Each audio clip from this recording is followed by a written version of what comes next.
A year and a couple of months later, I'm finally sitting down to talk about my job in publishing.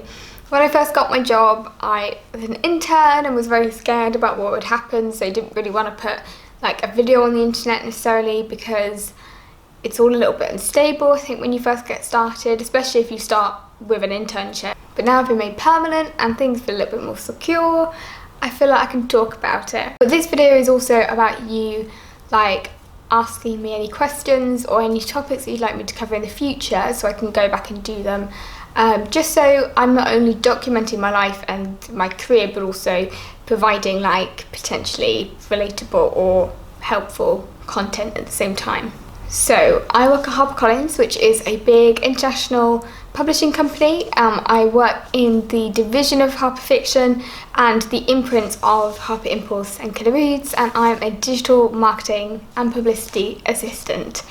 I started as an intern for 6 months, and then I was very lucky to be made permanent. Harper Impulse and Killer Reads are both digital first imprints, which just means that all of our books go to ebook format first and then they're released in paperback later.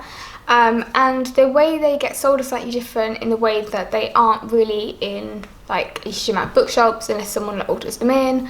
And we mainly sell through like Amazon.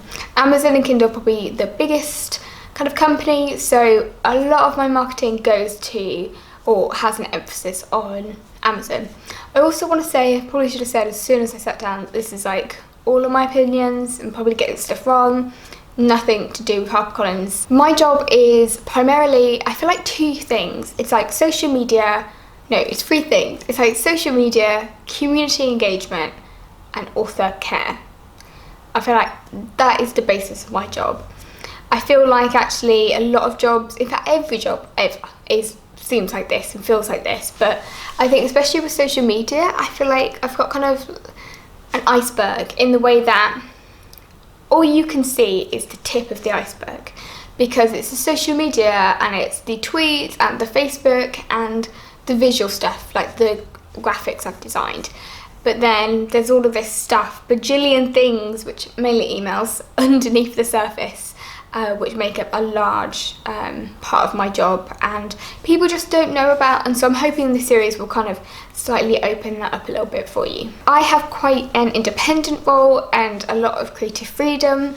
I work with the main Harper Fiction marketing team, but especially for Harper Impulse, I independently run the social channels and have taken a lot of like creative decisions, whether that's in the branding, the design of things, and I implement like strategy, which basically like a marketing plan for each book, and say like, okay, well we're going to do this asset and I've had this idea for a blog post and I want to engage the readers in this way, and it's a very, very fast-paced job in the way that we publish like sometimes it's like 1 book every week, sometimes 2 if it's both imprints, but it's kind of slowed down a little bit, so it's like a book every other week. And a part of that means that I'm busy, but it's about prioritizing, and I've really learned how to, or I'm trying to learn how to like prioritize and to make sure that I'm keeping content relatable and reactive, because we also need to give like loads of emphasis to the books that are being published, but we also need to keep an eye on the charts and to make sure that we are giving a book as much support so it can kind of grow and reach as many readers as possible.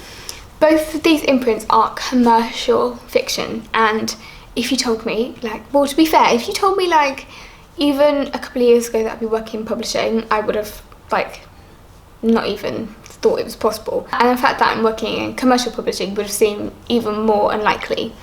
But it is like my favourite thing, to be honest, right now. The community around it and the readers are so passionate and involved and invested, and you know, the readers are often also bloggers and they're often also authors, and when I got my internship, and what they were looking for with the internship was someone who could create a community and could kind of engage with readers and really create a discussion about these books, and I'm hoping that I'm currently doing that with my job. It's like the main focus really of my time, and there are lots of different projects that I want to work on soon, which I'm hoping will make like, it's so hard sometimes when you're kind of, you know, you've got a book to sell, basically. You know, we're commercial, which means we have to sell stuff, and you think, God, you know, can I say this tweet any other way apart from it being like a really boring sales message? And you want to stay away from that. It's kind of hard. I often fall into that trap, but it's about trying to be as creative as possible, and I've been able to do really amazing things in my job so far. There is so much snobbery around commercial fiction, like just in general.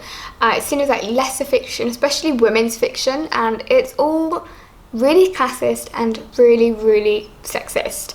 And it annoys me, but it's something that I kind of work against, and I want to kind of challenge that perception, and not see it as kind of guilty pleasure reading, but seeing it as something that you should really enjoy. I'm currently having a moment, if you've watched my other videos, you'll know this, I'm currently having a moment with romance fiction and really enjoying it and falling back in love with like rom-coms, mainly because for so long it was like drilled into me that reading had to be useful, like I had to be getting something intellectual from it, or something like, you know, useful to my degree, really.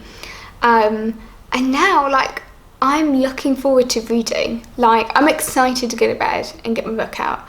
It's, you know, when you're on the train, you have to get off your stop and you're like, oh, I've got to put my book down. Like, that is what I want. And I think with the reviews we get back from readers, it's like the best part of the job, when you think they've read a book and they've resonated with it and they've had a great time.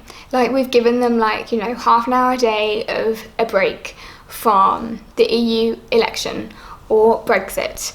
Everybody needs that. Like, God, don't we need that right now? We get these amazing reviews when characters have like really touched people, and they really there are some really important topics that are discussed in commercial fiction in a really accessible way, and even the fact that they're on kind of Kindle and they're priced quite accessibly. I really feel like when we've had a happy reader or an author whose book has done really, really well and completely deserves every success, then if I've been a part of that process, even a tiny bit, then I've done my job. And so in terms of job satisfaction, it's pretty damn good. The thing I probably love most about my job is, in terms of like the actual like day-to-day work of it all, is the creative freedom that I have. Like, I just, speaking to other like assistants, I just haven't heard that anybody is allowed to be this free, maybe a bit too free. But there are things that I've wanted to change, even like the branding. I wanted to change how the assets looked, how the graphics looked. Like things that may seem really small if you're not in a business, like changing banners and changing the brand, the branded stuff. And feeling like that like my manager trusted me to make that decision. Again, it could have worked, people could have hated it. But being able to take that risk, and there are lots of stuff that I want to do in the future that I know I will have a bit more freedom to do.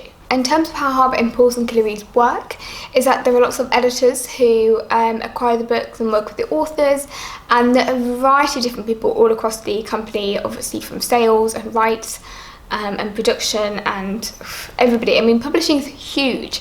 Like, as soon as you work in, like in any job or industry, as soon as you work in it, you realise how much work goes into the book. Like, it's insane.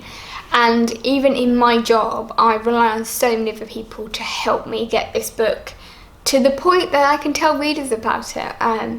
And you know, there are communications between teams. Like, I have like not a lot to do with production, but like I have to check in with production, and I'm always in awe of like what they do. And I'm constantly learning, and to be honest, like, it's probably a good thing, because it'd be pretty boring if you went to work and you didn't learn anything new every day. You know, the book is basically done by the time it comes to me. It's gone through majority of its edits, and I'm all about, in fact, it's weird because we start and we do a cover reveal and a NetGalley announcement. NetGalley is just a thing, I'm sure if you're a blogger, you're aware of it and probably on it, where you basically make the book accessible to bloggers so they can review it and put their reviews on Amazon when the time comes, which is like publication day and after. It's the way of getting the book out there, and I kind of create a buzz around it up to publication day and then beyond. I kind of help the process and reassure the authors and make sure that we're doing as much as we can. It is hard because we publish a lot of books and we obviously have to be reactive, but I try and reassure the authors and I give them support in creating their social media accounts. It's probably my favourite thing, actually meeting the authors and sitting down with them and talking about their books and their platform is my favourite thing. Office jobs can be a bit lonely, especially when you're new to them. So having these moments when you really get to know your authors is like invaluable. And then after the book is published, obviously we have deals. I'm sure if you like have an ebook or a Kindle, like you're always refreshing the Kindle daily deal or the Kindle monthly deal every month. I certainly am. I'm all about that life. If there is a book club, for instance, which is a newsletter that goes out to people for books that are like 99p or certain prices like on offer and promotion, we want to make sure that we've got social to support it. And again, that's like the tip of the iceberg. And then there's loads of stuff that goes on underneath, doing blogger mail outs, contacting bloggers, making sure that we're all kind of in check with everything, creating assets, doing newsletters, all the stuff that I guess as a consumer or as a reader you get sent, especially if you're involved in like the blogger community, and a lot of work goes into them. So I have complete respect now for all of those people from a variety of publishing houses who send me books out, because damn, mailings take a long time. I'm just trying to think what else I do in my job. Like, I knew this would happen every single time I go to talk about my job. I just don't know what I do. And then I keep going on about the iceberg thing, and then I'm like, why can't I express what I do underneath the sea in my iceberg like allegory? Like, this video is so weirdly allegorical. What have I even said? A lot of emails, a lot of strategy, meetings, making sure we have a consistent brand voice, community engagement, engaging with the bloggers. I run 2 Facebook groups, all of the social media accounts. I'm very independent on impulse, but at the same time, everything is a collaboration in the way that, you know, I work closely with the editors to make sure that, like, you know, they will pick out certain things about the book that they want to focus on. I'll use their copy and I'll write my own copy. These are 2 of our impulse books, The Map of Us and Dear Rosie Hughes. And the copy is just what's written on the back. And obviously we use like copy for like marketing as well, and so I do a lot of writing, quite a lot of blog posts, but yeah, it's collaborative because, you know, you work with the editors, you work with production to make sure that, you know, books are going on NetGalley at the right time, you work with publicity if, you know, authors want to hold an event or they want to launch their book.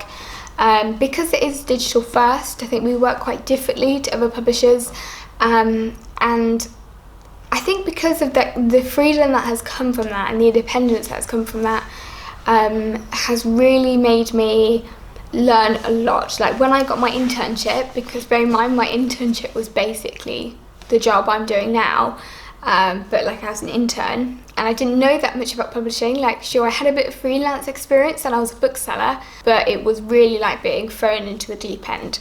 And I'm kind of grateful for that because it made me so much more confident in my job. Like, I feel really confident now when I go into meetings. I mean, there are still times when I'm really nervous and I don't know what I'm doing and I still make loads of mistakes, but I feel a lot more confident about my job. As I said, I wanted to do this video so you could kind of know a little bit more, and then we could create a conversation about publishing, and you could kind of, you know, tell me what things you want to know about, and if there's any way I can help making publishing seem a bit more accessible. I'm very aware that I had a lot of privilege in getting my job into publishing, in the way that I was already living in London with Ben's parents. So the barriers I would have faced if I hadn't had like a connection to London would have been that I would never have been able to be in publishing. It would have been really, really hard. Sometimes in publishing you need someone, like in loads of industries, especially creative industries, you need someone to kind of open the door. And if you're like a blogger or already involved in the publishing industry in a slightly different way, you can already feel like you've got your foot in the door, you just can't like fucking open the door. And I really hope with like people we have in work experience that sometimes it's just someone reaching out a hand to you, looking over your CV, giving you advice, introducing yourself. And I'm not saying this YouTube video will do that, but it's potentially my way of like sharing experiences with people who might want to do the same thing as what I'm doing, or you might just be nosy, because that's how I am too. So please let me know if you have any questions about my job, any particular topic you want me to address, anything really, and I'll try to make videos and really make my publishing series something that is not only like nice for me to watch back and reminisce about in the future, but also useful to you.